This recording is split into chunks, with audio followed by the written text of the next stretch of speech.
নন্দীগ্রামে সেবাশ্রয়ের ক্যাম্প অনুষ্ঠিত হচ্ছে। আর এ নিয়ে আর যাই হোক, একজনের ফেটে ঘা হয়ে গেছে, এতটা ফেটেছে তাকে আমি বলবো নন্দীগ্রামের সেই সেবাশ্রয় ক্যাম্প থেকে মলম নিয়ে এসে লাগাতে। মলম নিয়ে এসে লাগান, তারপরে বড় বড় বাতেলা মারবেন সেখানে। যতক্ষণ না আপনি সুস্থ হচ্ছেন, নন্দীগ্রামের সেবাশ্রয় ক্যাম্প থেকে ওষুধ নিয়ে খেয়ে সুস্থ হয়ে আবার মাঠে নেমে পড়ুন।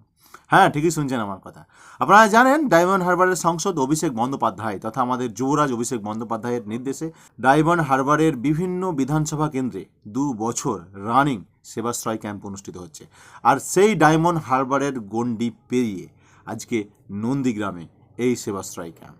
আমরা তো চাই সারা পশ্চিমবঙ্গ জুড়ে এই সেবাশ্রয় ক্যাম্প অনুষ্ঠিত হোক এবং মানুষের যে অসুখ, মানুষের যে সমস্যা, মানুষের যে রোগ ব্যাধি, সেই সমস্ত ব্যাধি রোগের সুন্দরভাবে মানুষ চিকিৎসা করা। এমনিতেই মমতা বন্দ্যোপাধ্যায় তার শাসন ব্যবস্থায় বিভিন্ন জেলাগুলোতে সুপার স্পেশালিটি হাসপাতাল থেকে শুরু করে গ্রামীণ হাসপাতালগুলোকে সুন্দর করা থেকে শুরু করে সৌন্দর্যায়ন থেকে শুরু করে বিভিন্ন ডক্টরি সুবিধা, বেডের সুবিধা অনেক কিছু করেছে। এবং ডায়মন্ড হারবারে যে অভিষেক বন্দ্যোপাধ্যায়ের মডেল ডায়মন্ড হারবার লোকসভা কেন্দ্রের, সেই ডায়মন্ড হারবার লোকসভা কেন্দ্রের মডেল সেবাশ্রয় আজকে নন্দীগ্রামে। আপনার এলাকায় পৌঁছাতে সময় লাগবে না। অভিষেক বন্দ্যোপাধ্যায়ের নেতৃত্বে খুব তাড়াতাড়ি এই সেবাশ্রয় প্রতিটি বিধানসভা অর্থাৎ পশ্চিমবঙ্গের প্রতিটি লোকসভা বিধানসভা কেন্দ্রে অনুষ্ঠিত হবে। আমরা আশা রাখি অভিষেক বন্দ্যোপাধ্যায়ের কাছে। আপনারা জানেন, অভিষেক বন্দ্যোপাধ্যায় কথা দিয়ে কথা রাখেন। আপনারা জানেন, অভিষেক বন্দ্যোপাধ্যায় কথাই নয় কাজে বিশ্বাসী। তিনি যেটা বলেন সেটা তিনি করেন। এই নন্দীগ্রামে সেবাশ্রয় ক্যাম্প যে তিনি করেছেন, এই ক্যাম্প করাতে কার ফাটছে সেটা আপনারা স্পষ্ট হয়তো বুঝে গেছেন। কিন্তু নন্দীগ্রামের মানুষের সামনে যে এতদিন বাতেলা মেরে বেড়াতো, মিথ্যা কথা বলে বেড়াতো, নন্দীগ্রামের মানুষ কিন্তু স্পষ্ট বুঝতে পেরে গেছে।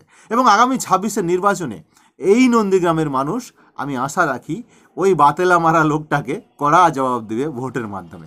তার সাথে সাথে বলে বেড়াই না ও সেখানে, আমি ভবানীপুরে মমতাকে হারাবো, নন্দীগ্রামে হারিয়েছি, ভবানীপুরে হারাবো।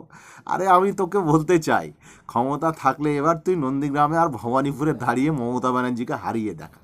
কত বড় তুই বাপের বেটা আছিস। শুধু বড় বড় বাতেলা মারলে হবে না, কাজ করে দেখাতে হবে। যে সারা বছর বাংলায় হিন্দু মুসলমানের রাজনীতি করে গেল, সারা বছর বাংলার মানুষের উন্নয়নের টাকা কেন্দ্রে বারবার করে গিয়ে বলে আটকে রাখলো, সারা বছর বাংলার মানুষ যে বিপর্যয়ে পড়লো, উত্তরবঙ্গের প্রাকৃতিক বিপর্যয়, ঝড় বৃষ্টি, বন্যা বলুন, কিংবা ঘাটালের বন্যা, কিংবা মালদা মুর্শিদাবাদের নদী ভাঙন, কোনো রকম সহযোগিতা আসেনি, শুধুমাত্র ওই একটাই লোকের জন্য। তো রেডি থাকুন, সামনে মানুষ আপনার জন্য তৈরি আছে। আর সব থেকে বেশি তৈরি আছে মা বোনেরা। মা বোনেরা হাতে ঝাঁটা, খুন্তি, লাদনা নিয়ে রেডি আছে আগামী 26-এর নির্বাচনে এই লোকটাকে জবাব দেওয়ার জন্য। ভালো থাকবেন সকলে। জয় হিন্দ, জয় বাংলা। আর নন্দীগ্রামের মানুষকে শুভেচ্ছা থাকলো সেবাশ্রয় ক্যাম্পের, এবং সারা বাংলার মানুষকে শুভেচ্ছা জানাই সেবাশ্রয় ক্যাম্পের। আগামী দিনে আমরা আশাবাদী অভিষেক বন্দ্যোপাধ্যায়ের নেতৃত্বে সারা বাংলা জুড়ে সেবাশ্রয় ক্যাম্প অনুষ্ঠিত হবে। জয় বাংলা।